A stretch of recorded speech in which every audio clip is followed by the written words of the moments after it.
I'm Laurie Mueller. I'm the Office and Communications Coordinator here at Love in the Name of Christ of Lake County. Loving's mission is to mobilize local churches to transform lives and communities in the name of Christ. That sounds like a mouthful, but essentially what we're doing is we're helping churches build relationships, and relationships are what transform or make changes in the community. So we're helping churches come together, use their resources, be it people, finances, whatever it is, to serve in ways that will be helpful for those in need in our community.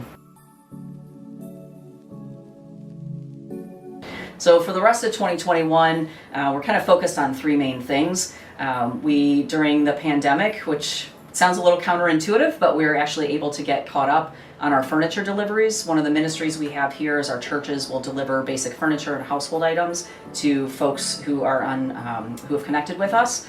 And there used to be, go back 7 or 8 years, there would be a 6 to 8 month wait list for furniture to be able to be delivered by our volunteers.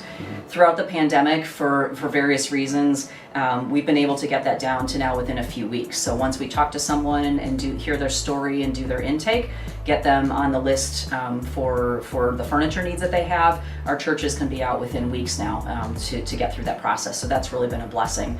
The community's been very generous in donating items, so it's a matter of having items and having people, and then the churches have been very generous in sharing their time and wanting to get out and do things and to be helpful and to be building those relationships in our community. The second thing that we're looking at is restarting our New Hope Ministry life skills classes. That's an opportunity for us to build longer term relationships, for the churches to be walking alongside somebody in their time of need and sharing some basic life skills. There's of course fellowship along with that. We start the evenings with a meal, because any good church function has a meal with it. We share skills through the classes, and then we're building fellowship and relationships through that as well. So we moved to being online virtual, like many things did in the spring, but we're looking forward this fall to being back in person and to have that fellowship and that learning time together. And then the third thing is we're looking at continuing a conversation that we've started with our partner churches in how the church can be participating in affordable housing and changing communities and making safer communities. And to continue that conversation is important. Okay. I think our challenges that Love Inc. runs into are the same of many organizations that are volunteer-led. It's having enough people to plug in and do the thing, and having enough resources. We've been blessed. God is definitely blessing this ministry, and so we get what we need in God's timing for sure. But that's the same challenge that I think many nonprofits in this area have.